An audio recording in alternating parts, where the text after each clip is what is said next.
کیا امیر معاویہ رضی اللہ عنہ نے خود کو عمر فاروق رضی اللہ عنہ سے زیادہ خلافت کا حقدار کہا؟ اس موضوع پر ایک حصے میں آپ کے سامنے گفتگو ہو چکی ہے اور اسی موضوع کا یہ دوسرا اور آخری حصہ ہے۔ آج ہم اس روایت کو مکمل دیکھیں گے، یعنی سند متن کے ساتھ از اول تا اخیر دیکھیں گے، تاکہ کوئی یہ نہ کہہ سکے کہ ہم نے صرف چند الفاظ کو لے کے سیاق سے کاٹ کے کوئی بات کہی گئی۔ تو آئیے شروع کرتے ہیں۔ امام بخاری رحمہ اللہ فرماتے ہیں حدثنی ابراہیم بن موسیٰ قال اخبرنا ہشام عن معمر عن الزہری۔ امام بخاری کے سند زہری تک پہنچتی ہے۔ زہری پہ رک کے ایک چیز آپ کے سامنے واضح کر دوں،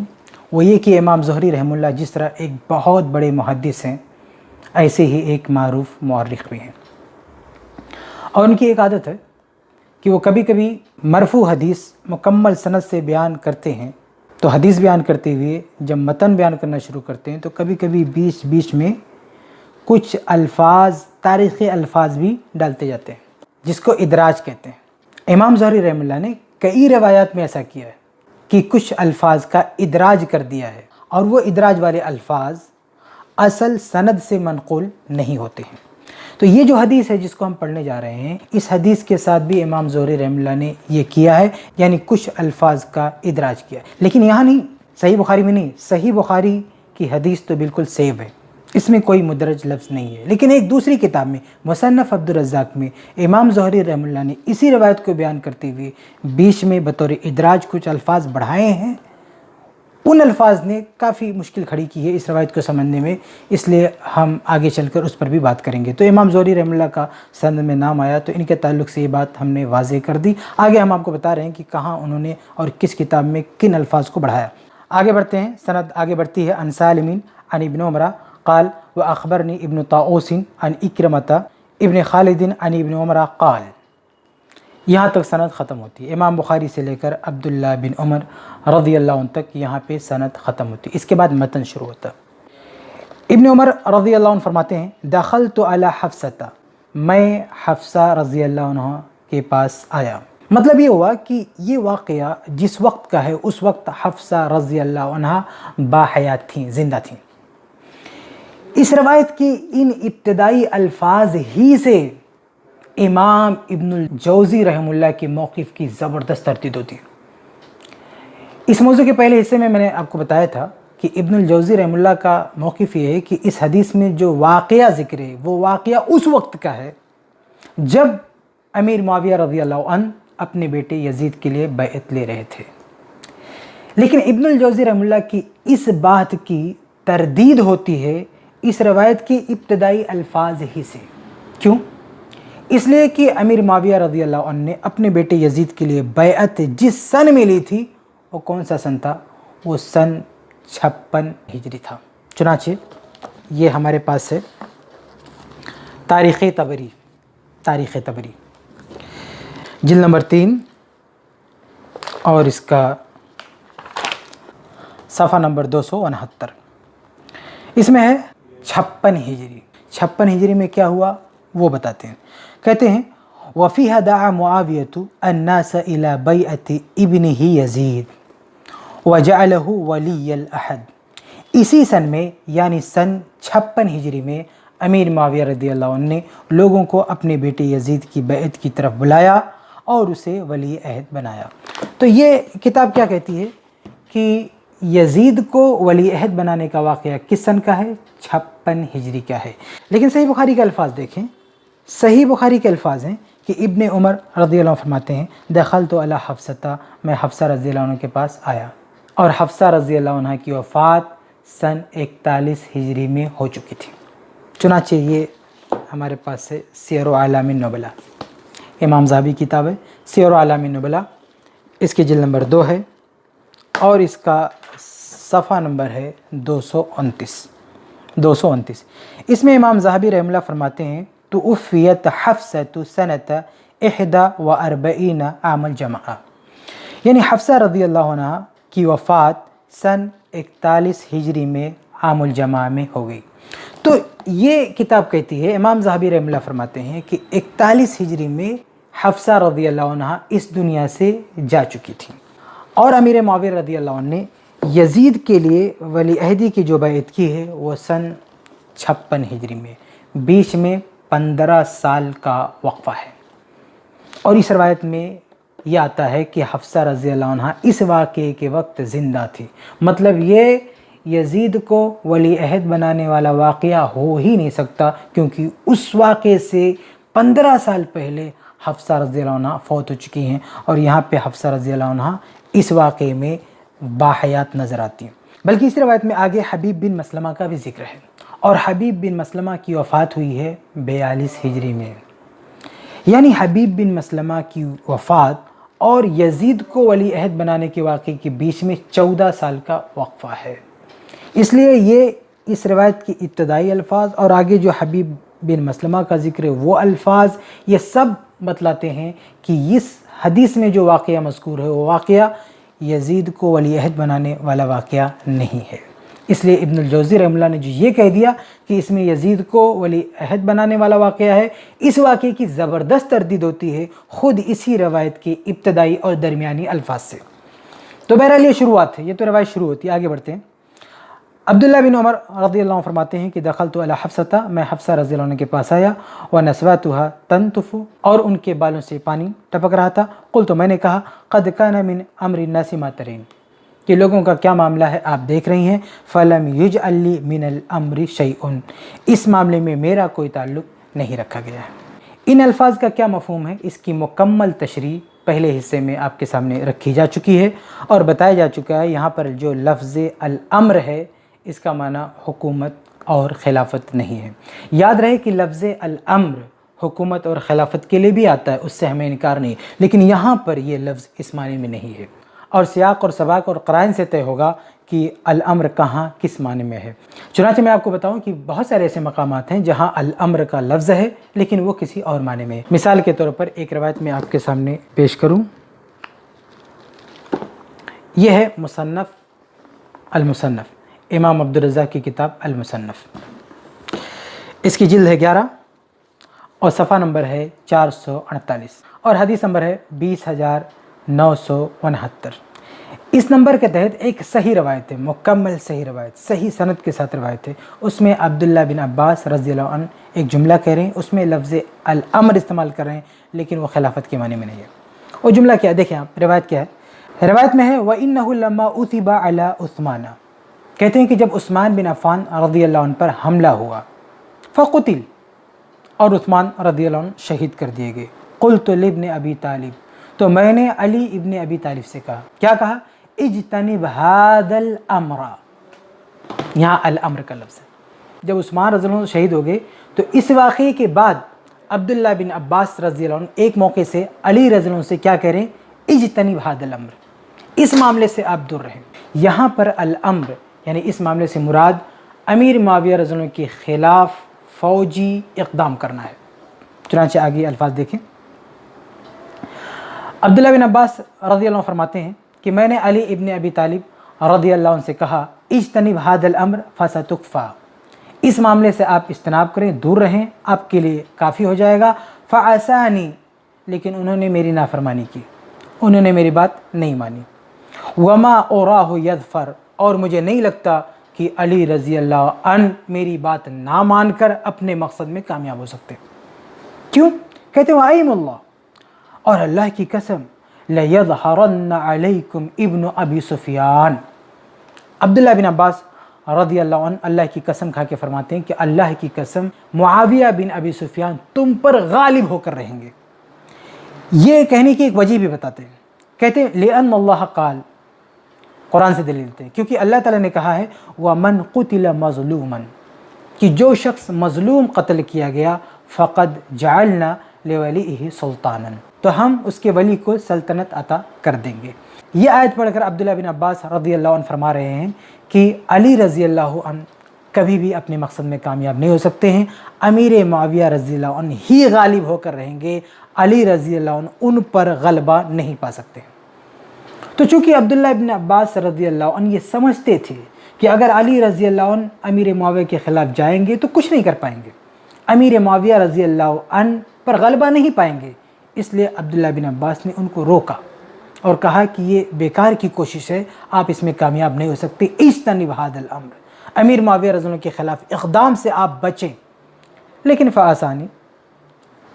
علی رضی اللہ تعالیٰ عنہ نے عبداللہ ابن عباس رضی اللہ عنہ کی بات نہیں مانی۔ اس روایت میں دکھانا کیا ہے کہ اس روایت میں جو یہ جملہ ہے کہ اجتنب ھذا الامر، اس معاملے سے بچیں، آپ دور رہیں، تو عبداللہ ابن عباس رضی اللہ عنہ یہ نہیں کہہ رہے ہیں کہ آپ خلافت چھوڑ دیں، آپ خلافت سے دور رہیں، نہیں، بلکہ امیر معاویہ رضی اللہ عنہ کے خلاف فوجی قوت استعمال کرنے سے منع کر رہے ہیں، جیسا کہ آگے کے پورے الفاظ اس پر شاہد ہیں۔ تو یہ ایک مثال میں نے آپ کے سامنے رکھی ہے، یہ بتانے کے لیے کہ الامر کا لفظ ہر جگہ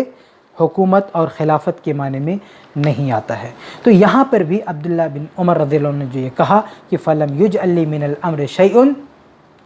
کہ اس معاملے میں میرا کوئی تعلق نہیں رکھا گیا، تو یہاں بھی معاملہ حکومت کا خلافت کا نہیں ہے، اس کی مکمل تشریح آپ کے سامنے پہلے حصے میں رکھی جا چکی ہے۔ اس لیے جن لوگوں نے یہ ترجمہ کیا ہے حکومت کا، وہ غلط ترجمہ ہے۔ مثال کے طور پر یہ دیکھیں آپ، یہ صحیح بخاری ہے،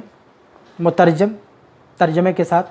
مولانا داؤد دراز رحمہ اللہ کا ترجمہ ہے۔ انہوں نے یہاں ان لفظوں کا ترجمہ کیا کہتے ہیں کہ فَلَمْ يُجْعَلْ لِي مِنَ الْأَمْرِ شَيْءٌ، یہ الفاظ ہیں، ترجمہ کیا ہے، اور مجھے تو کچھ بھی حکومت نہیں ملی۔ یہ ترجمہ صحیح نہیں ہے، یہ جو حکومت کے لفظ سے ترجمہ کیا گیا یہ ترجمہ غلط ہے۔ عربی متن میں الامر ہے، حکومت کا لفظ نہیں ہے، ترجمے میں حکومت ہے، اور یہ ترجمہ غلط ہے۔ اور عبداللہ ابن عمر رضی اللہ عنہ یہ بات کہہ ہی نہیں سکتے کہ مجھے تو کچھ بھی حکومت نہیں ملی۔ اس موضوع کے پہلے حصے میں آپ کو تفصیل سے بتایا جا چکا ہے کہ عبداللہ ابن عمر رضی اللہ عنہ حکومت سے، سیادت سے بہت دور بھاگتے تھے۔ انہوں نے کبھی خلافت کی حکومت کے لالچ کی ہی نہیں، بلکہ خود ان کو زبردستی خلیفہ بنایا جا رہا تھا،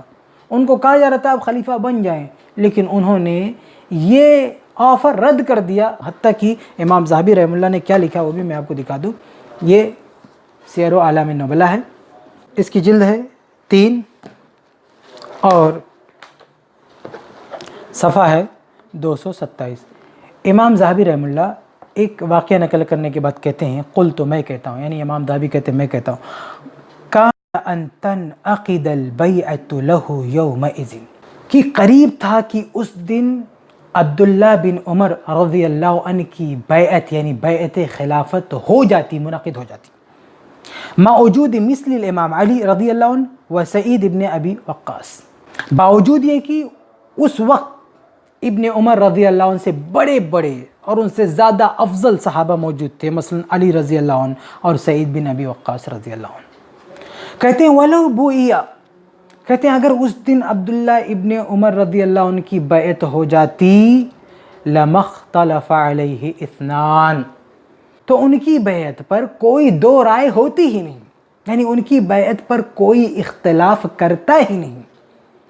ولیکن اللہ حما، لیکن اللہ تعالیٰ نے ان کو بچا لیا۔ اب ذرا غور فرمائے کہ امام ذہبی رحمہ اللہ کیا فرما رہے ہیں کہ عبداللہ ابن عمر رضی اللہ عنہ کا مقام یہ تھا کہ اگر وہ ایک ہلکا سا بھی اشارہ کر دیتے کہ میری ہاتھ پر بیعت کرو، تو پوری امت ان کے ہاتھ پر، ان کی بیعت پر متفق ہو جاتی اور ایک شخص بھی اختلاف نہیں کرتا۔ اب ذرا غور کیجئے کہ جس شخص کی پوزیشن یہ ہو، کیا وہ یہ کہہ سکتا ہے کہ مجھے تو کچھ بھی حکومت نہیں ملی، جیسا کہ اس میں ترجمہ کیا گیا؟ بالکل نہیں۔ عبداللہ ابن عمر رضی اللہ عنہ ایسا جملہ نہیں بول سکتے ہیں، اور نہ ہی ان کے سامنے ایسی کوئی مجبوری تھی کہ وہ اس طرح کا جملہ بولیں۔ آگے ہے قالت الحق فانہم ینتظرون، حفصہ رضی اللہ عنہ فرماتی ہیں کہ دیکھو جاؤ، لوگوں کے پاس جاؤ، لوگ آپ کا انتظار کر رہے ہیں۔ وَأَخْشَىٰ أَن يَكُونَ فِي احْتِبَاسِكَ عَنْهُمْ فُرْقَةٌ، اور مجھے ڈر ہے کہ کہیں تم نہیں جاؤ گے تو کوئی افتراق نہ ہو جائے، کوئی اختلاف نہ ہو جائے۔ اچھا، انہوں نے یہ کیوں کہا کہ آپ نہیں جائیں گے تو اختلاف ہو سکتا ہے؟ اصل میں ابھی آپ کے سامنے بات آئی کہ عبداللہ ابن عمر رضی اللہ عنہ کو بہت سارے لوگ خلیفہ بنانا چاہتے تھے، اور امام ذہبی رحمہ اللہ کا قول بھی میں نے آپ کے سامنے رکھا کہ قریب تھا کہ ان پر سب متفق ہو جاتے۔ ظاہر ہے جس کی پوزیشن یہ ہو، وہ اگر اس طرح کے اجتماعات میں نہ آئے تو کچھ لوگ اس کو غلط معنی دے سکتے ہیں کہ شاید وہ کچھ اور ہی سوچ رہے ہوں، اور پھر اس بنیاد پر کوئی فتنہ فساد ہو سکتا ہے۔ اس لیے کہا کہ تم وہاں پہ جاؤ، سب کے سامنے رہو، تاکہ تمہارے خیالات، تمہارے ارادے بھی لوگوں کے سامنے رہیں۔ آگے ہے کہ فَلَمْ تَدَعْهُ حَتَّى ذَهَبَ، حفصہ رضی اللہ عنہ برابر اصرار کرتی رہی یہاں تک کہ عبداللہ ابن عمر رضی اللہ عنہ ان کے پاس گئے۔ آگے ہے فَلَمَّا تَفَرَّقَ النَّاسُ خَطَبَ مُعَاویہ، کہ جب لوگ الگ ہوئے اور پہلے حصے میں آپ کو بتایا جا چکا ہے کہ یہ تحکیم کا واقعہ ہے کہ جب امیر معاویہ رضی اللہ عنہ اور علی رضی اللہ عنہ کے بیچ میں مسئلہ حل کرنے کے لیے کچھ لوگوں کی بیٹھک ہوئی تھی، اجتماع ہوا تھا، جس کو واقعہ تحکیم کہتے ہیں، اس وقت کا کہ واقعہ ہے۔ تو اس وقت جب لوگ الگ ہوئے، بعض روایتوں میں کہ حکم لوگ اپنی بات کہہ کر الگ ہوئے، تو امیر معاویہ رضی اللہ عنہ نے خطبہ دیا اور کہا من کان یرید ان یتکلم فی ھذا الامر فلیطلع لنا قرنہ، کہ جو شخص اس معاملے میں بات کرنا چاہتا ہے وہ اپنا سر اٹھائے۔ یہ معاملہ کون سا تھا؟ اس موضوع کے پہلے حصے میں آپ کے سامنے واضح کیا جا چکا ہے کہ یہ معاملہ تھا عثمان رضی اللہ عنہ کے خون کے قصاص لینے کا، اور امیر معاویہ رضی اللہ عنہ اسی بارے میں کہہ رہے تھے کہ اس معاملے میں جو بات کرنا چاہتا ہے وہ آگے آئے، یعنی اس معاملے میں کوئی میرے ارادے اور میرے مشن کے خلاف بات کہنا چاہتا ہے تو سامنے آئے، اپنی بات رکھے۔ آگے کہتے ہیں فَلَنَحْنُ أَحَقُّ بِهِ وَمِنْ أَبِي، اور اس معاملے میں یعنی خون عثمان رضی اللہ عنہ کے معاملے میں، قصاص کے معاملے میں جو بھی بات کرے گا، ہم اس معاملے میں اس سے اور اس کے باپ سے بھی زیادہ حق رکھتے ہیں۔ اور یہ بات اپنی جگہ پر بالکل صحیح ہے کہ خون عثمان کے قصاص کے معاملے میں امیر معاویہ رضی اللہ عنہ سب سے زیادہ حق رکھتے تھے۔ اس کی پوری تشریح اس موضوع کے پہلے حصے میں آپ کے سامنے رکھی جا چکی ہے، اور یہ بھی بتایا جا چکا ہے کہ وَمِنْ أَبِي جو آگے کہا اس کا کیا مفہوم ہے۔ اچھا، یہاں پہ جو غلط فہمی پھیلائی گئی ہے وہ یہ کہ امیر معاویہ رضی اللہ تعالیٰ عنہ نے یہاں پہ خلافت کی بات کی، جو کہ غلط ہے، اور دوسری یہ کہ امیر معاویہ رضی اللہ عنہ نے یہ الفاظ عبداللہ ابن عمر رضی اللہ عنہ کے بارے میں کہے ہیں، جبکہ روایت میں ایسی کوئی بات نہیں ہے۔ یعنی نہ تو روایت میں یہ ہے کہ خلافت کے بارے میں بات ہو رہی تھی، اور نہ یہ ہے کہ امیر معاویہ رضی اللہ تعالیٰ عنہ نے عبداللہ ابن عمر رضی اللہ عنہ کی طرف اشارہ کرتے ہوئے ایسی کوئی بات کی ہے۔ اس کی پوری تشریح اس موضوع کے پہلے حصے میں آ چکی ہے، لیکن آج آپ کے سامنے یہ واضح کروں کہ یہ غلط فہمی پیدا کیسے ہوئی، کہ لوگوں نے یہ کیسے سمجھ لیا کہ امیر معاویہ رضی اللہ عنہ نے اس جملے سے عبداللہ ابن عمر رضی اللہ عنہ کی طرف اشارہ کیا۔ تو اس کی وجہ ایک روایت کے کچھ ایسے الفاظ ہیں جو ضعیف ہیں، مدرج ہیں، ثابت نہیں ہیں۔ چنانچہ یہ ہمارے پاس ہے المصنف، مصنف عبدالرزاق، اس کے جلد ہے 5 اور صفحہ نمبر اس کا آپ دیکھیے 452 پر امام عبدالرزاق رحمہ اللہ ایک روایت نقل کرتے ہیں، کہتے ہیں ام معمر عن زہری قال، وہ معمر سے نقل کرتے ہیں، وہ زہری سے نقل کرتے ہیں، قال ان رسول اللہ، امام زہری ڈائریکٹ اللہ کے رسول صلی اللہ علیہ وسلم کا نام لے کے کچھ بیان کر رہے ہیں اور اس کی سند نہیں بتا رہے ہیں، اور یہ بہت دور تک یعنی کئی صفحات تک ایسے ہی نقل کرتے گئے، 15 صفحات تک، یعنی وہاں سے شروع کیا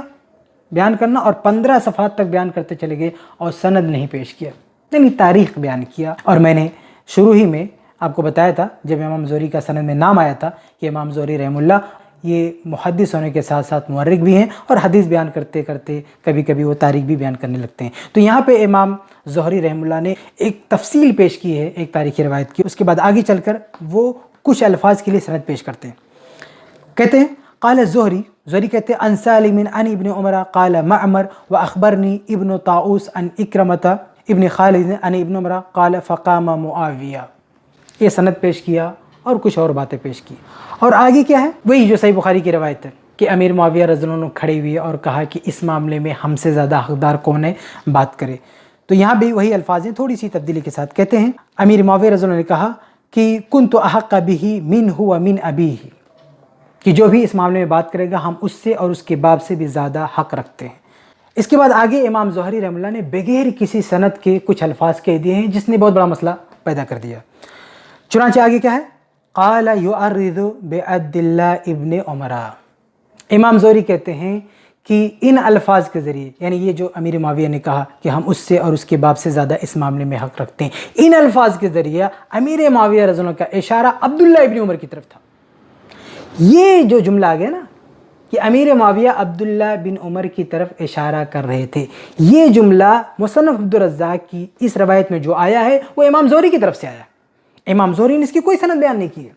یہ جملہ ثابت ہی نہیں، ایک تاریخی بات ہے جو پتہ نہیں کہاں سے ان کو ملی اور لا کے یہاں پہ بیان کر دیا، اس لیے بے سند بات ہے، یہ ثابت ہی نہیں ہے۔ چنانچہ اس روایت کی پورے سیاق پر آپ نظر ڈالیں، 15 صفحات تک امام زہری رحمہ اللہ بغیر کسی سند کے بیان کرتے ہیں، اور یہاں پر امام عبدالرزاق کہتے ہیں قال الزہری، اس کے بعد ایک سند ہے، پھر متن ہے، پھر بیچ میں قال، انہوں نے کہا یعنی امام زہری نے کہا، اور پھر امام زہری کے الفاظ نقل کرنے کے بعد پھر آگے قال عبداللہ ابن عمر رضی اللہ تعالیٰ عنہ نے کہا، یعنی اس سے پہلے کے جو الفاظ ہیں وہ امام زہری کے الفاظ ہیں۔ تو امام زہری رحمہ اللہ نے یہاں پر ان الفاظ کا جو ادراج کیا ہے، انہی الفاظ کی وجہ سے کچھ لوگوں کو یہ غلط فہمی ہوئی کہ یہ جو اشارہ تھا امیر معاویہ رضی اللہ عنہ کا وہ عبداللہ بن عمر رضی اللہ عنہ کی طرف تھا، جبکہ یہ بات درست نہیں ہے۔ اس بارے میں مزید تشریح اس موضوع کے پچھلے حصے میں آپ کے سامنے آ چکی ہے۔ اچھا، ایک روایت سے اور غلط فہمی ہوئی ہے، یہ تاریخ دمشق ہے، ابن عساکر رحمہ اللہ کی کتاب، جلد نمبر ہے 31 اور صفحہ نمبر ہے 182۔ اس میں ایک روایت ہے، ابن العرابی رحمہ اللہ نے بھی یہ روایت نقل کی ہے، ان کی کتاب معجم میں یہ روایت موجود ہے، اور اس کی سند بظاہر صحیح معلوم ہوتی ہے، کیونکہ اس کی سند میں جو روات ہیں وہ سب کے سب ثقہ یا صدوق ہیں۔ اب اس روایت میں کیا آیا ہوا ہے؟ یاد رہے کہ یہی روایت المعجم الکبیر میں بھی ہے، اور وہاں سے ابن حجر رحمہ اللہ نے اس روایت کو فتح الباری میں نقل بھی کیا ہے۔ تو یہ دوسری روایت ہے، اس نے بھی بہت ساری غلط فہمیاں پیدا کی ہیں۔ اس روایت میں کیا ہے؟ اس روایت میں ابن عمر رضی اللہ عنہ فرماتے ہیں وَقَدِ اجْتَمَعُوا عَلَىٰ أَن يُوَلُّونِي، کہ لوگ اس بات پر متفق ہو گئے کہ مجھے ہی حاکم بنا ڈالیں گے۔ کہتے ہیں کہ فخرج معاویہ، تو کہتے ہیں اس اجتماع میں وہ جو میٹنگ ہو رہی تھی اس میں جب امیر معاویہ رضی اللہ عنہ آئے اور میں بھی اس میں آیا، فظن انی قدمت لذالک، تو عبداللہ ابن عمر رضی اللہ عنہ کہہ رہے ہیں کہ میں جب اس مجمع میں پہنچا تو امیر معاویہ رضی اللہ عنہ کو غلط فہمی ہوئی کہ میں خلیفہ بننے کے لیے آیا ہوں، تو انہوں نے میری طرف اشارہ کرتے ہوئے یہ جملہ کہا۔ یہ وہ روایت ہے جس کی بنیاد پر بھی کچھ لوگوں کو غلط فہمی ہوئی، بالخصوص جبکہ اس کے رجال ثقہ دکھ رہے ہیں اور سند بظاہر صحیح دکھ رہی ہے، لیکن حقیقت میں اس کی سند صحیح نہیں ہے۔ کیوں؟ کیونکہ اس سند میں عبداللہ ابن عمر رضی اللہ عنہ کے شاگرد کی جگہ جبلہ بن سہیم کا نام ٹھیک نہیں ہے۔ یہاں پہ صالح بن عبداللہ الترمذی نے غلطی سے یہ نام درج کیا ہے، جبکہ یہ نام صحیح نہیں ہے۔ اس کی دلیل یہ ہے کہ اسی روایت کو عین اسی سند کے ساتھ صالح سے بھی بڑے بڑے ثقات نے، مثال کے طور پر 2 ثقات نے نقل کیا ہے، تو انہوں نے یہ سند بیان نہیں کی ہے، بلکہ یہاں پہ حبیب بن ابی ثابت کو بیان کیا ہے جو ان سے روایت کرتے ہیں، جیسا کہ طبقات ابن سعد کی روایت ہے اور المعجم الکبیر لطبرانی کی روایت ہے، اور المعجم الکبیر الطبرانی والی روایت ابن حجر رحمہ اللہ نے فتح الباری میں نقل بھی کی ہے۔ تو یہ صحیح بات یہ ہے کہ اس کی سند میں حبیب بن ابی ثابت ہیں اور وہ مدلس ہیں اور وہ ان سے روایت کرتے ہیں، اس لیے یہ روایت صحیح نہیں ہے۔ تو اس روایت نے بھی ایک کردار ادا کیا ہے لوگوں کو غلط فہمی میں ڈالنے کا۔ تو یہ روایت اور اسی طرح سے مصنف عبدالرزاق کی روایت، ان 2 روایتوں کی بنیاد پر یہ غلط فہمی پھیل گئی کہ امیر معاویہ رضی اللہ عنہ نے یہاں عبداللہ ابن عمر رضی اللہ عنہ کی طرف اشارہ کیا ہے، جبکہ ایسا کچھ بھی نہیں ہے۔ ہم صحیح اور ثابت روایتیں دیکھتے ہیں تو اس میں ایسی کوئی بات ہم کو نہیں ملتی ہے۔ آگے بڑھتے ہیں۔ قال حبیب بن مسلمہ، حبیب بن مسلمہ نے کہا، یاد رہے کہ عبداللہ ابن عمر رضی اللہ عنہ یہ واقعہ بیان کر رہے ہیں، وہ جب یہ واقعہ بیان کر رہے تھے تو ان کے سامنے حبیب بن مسلمہ بھی تھے۔ عبداللہ ابن عمر رضی اللہ عنہ نے بیان کیا کہ لوگوں کا جب اجتماع ہو رہا تھا، سب لوگ وہاں جا رہے تھے، میرا کوئی کام نہیں تھا اس لیے میں نہیں جا رہا تھا، لیکن حفصہ رضی اللہ عنہ کے اصرار پر میں وہاں پر گیا۔ جب میں وہاں پر گیا، لوگ اپنی بات کہہ چکے تو امیر معاویہ رضی اللہ عنہ کھڑے ہوئے اور کھڑے ہو کر انہوں نے کہا کہ اس معاملے میں سب سے زیادہ حق ہمارا ہے، اور جو اس مسئلے میں بات کرنا چاہے وہ آگے بڑھے بات کرے۔ تو یہ سارا واقعہ اور یہ ساری باتیں عبداللہ ابن عمر رضی اللہ عنہ نے اس انداز سے بیان کی کہ حبیب بن مسلمہ کو لگا کہ اس موقع پر امیر معاویہ رضی اللہ عنہ نے جو کچھ کہا تھا اس سے عبداللہ ابن عمر متفق نہیں ہے۔ تو حبیب بن مسلمہ نے ان سے پوچھا فَهَلَّ أَجَبْتَهُ، تم نے وہیں پر جواب کیوں نہیں دیا؟ اچھا، یہ جو جملہ کہا نا حبیب بن مسلمہ نے کہ تم نے وہیں پر جواب کیوں نہیں دیا، اس کو ہم مزید تشریح کے ساتھ سمجھنے سے پہلے آئیے یہ دیکھ لیتے ہیں کہ حبیب بن مسلمہ ہیں کون۔ اصل میں لوگ یہ واقعہ بیان کرتے ہیں اور اس انداز سے بیان کرتے ہیں کہ حبیب بن مسلمہ یہ امیر معاویہ کے مخالف رہے ہوں گے، جبکہ ایسا نہیں ہے، بلکہ اسی روایت کی تشریح کرتے ہوئے حافظ ابن حجر رحمہ اللہ نے اگلے ہی صفحے پہ فتح الباری میں کیا لکھا ہے دیکھیں، کہتے ہیں قال حبیب ابن مسلمہ، حبیب بن مسلمہ نے کہا۔ تو اس کی تشریح کرتے ہوئے ابن حجر کہتے ہیں صحابیون صغیر، یہ چھوٹے صحابی ہیں، ولی ابی صحبت، ان کے ابا بھی صحابی تھے، وکان قد سکن الشام، کہ حبیب بن مسلمہ یہ شام میں سکونت اختیار کیے ہوئے تھے، وارسلہ معاویہ فی عسکر لنصر عثمان، کہتے ہیں کہ عثمان رضی اللہ عنہ کے خلاف جب لوگوں نے ہنگامہ کیا تھا تو امیر معاویہ رضی اللہ عنہ نے ان کے ہاتھ ایک لشکر بھیجا تھا کہ جائیں لنصر عثمان، عثمان رضی اللہ عنہ کی مدد کریں تاکہ ان کو لوگ نقصان نہ پہنچا پائیں۔ کہتے ہیں فقتل عثمان قبل ان یصل، تو حبیب بن مسلمہ اس سے پہلے کہ عثمان رضی اللہ عنہ کے پاس یہ فوج لے کر پہنچتے، اس سے پہلے عثمان رضی اللہ عنہ شہید کیے جا چکے تھے۔ فرجع، تو حبیب بن مسلمہ امیر معاویہ کے پاس واپس آ گئے۔ فکان مع معاویہ، تو یہ معاویہ رضی اللہ عنہ کے ساتھ ہی رہتے تھے۔ وَوَلَّاهُ غزوۃ الروم، اور معاویہ رضی اللہ عنہ نے روم کے غزوے میں ان کو ذمہ دار بنایا تھا۔ فکان یقال له حبیب الروم، ان کو حبیب الروم بھی کہا جاتا تھا، لکثرت دخوله علیہم، کیونکہ یہ بہت زیادہ وہاں جایا کرتے تھے۔ اس بیان سے کیا پتہ چلا؟ اس سے پتہ چلتا ہے کہ حبیب بن مسلمہ رضی اللہ عنہ یہ امیر معاویہ رضی اللہ عنہ کے مخالفین میں سے نہیں ہے، بلکہ یہیں پر ابن حجر رحمہ اللہ نے آگے بڑی صراحت کے ساتھ کہا، اوپر یہ بیان کر کے آگے کہا، وقد قدمنا، ہم پہلے یہ کہہ چکے ہیں، ان حبیب ابن مسلمہ المذکور کان من اصحاب معاویہ، کہ حبیب بن مسلمہ جو اس حدیث میں مذکور ہے وہ معاویہ رضی اللہ عنہ کے ساتھیوں میں سے تھے۔ اب یہ بات کلیئر ہوگی کہ حبیب بن مسلمہ کون تھے؟ امیر معاویہ رضی اللہ عنہ کے ساتھیوں میں سے تھے، امیر معاویہ رضی اللہ عنہ کے حمایتی تھے، امیر معاویہ رضی اللہ عنہ کے مشن میں ان کے ساتھ تھے۔ اب آئیے دیکھتے ہیں کہ آگے جو انہوں نے کہا اس کا مطلب کیا ہے۔ تو قال حبیب بن مسلمہ، حبیب بن مسلمہ نے کہا فحل اجبتہ، تو اے ابن عمر آپ نے پھر مجمع میں اس وقت یہ بات کیوں نہیں کی؟ یعنی آپ آج یہ اختلاف کیوں ذکر کر رہے ہیں؟ اگر آپ کو واقعی امیر معاویہ رضی اللہ عنہ سے اختلاف تھا تو جب مجمع ہو رہا تھا وہاں پہ آپ کو بولنا چاہیے تھا۔ یہ اصل میں اصل ترجمہ ہے فحل اجبتہ، کہ آپ کو تو وہیں پہ بولنا چاہیے، اور چنانچہ مولانا داؤد راز رحمہ اللہ نے اس جملے کا ترجمہ صحیح کیا ہے۔ فحل اجبتہ، اس کا ترجمہ کیا کہ آپ نے وہیں اس کا جواب کیوں نہیں دیا، آپ نے وہیں اس کا جواب کیوں نہیں دیا۔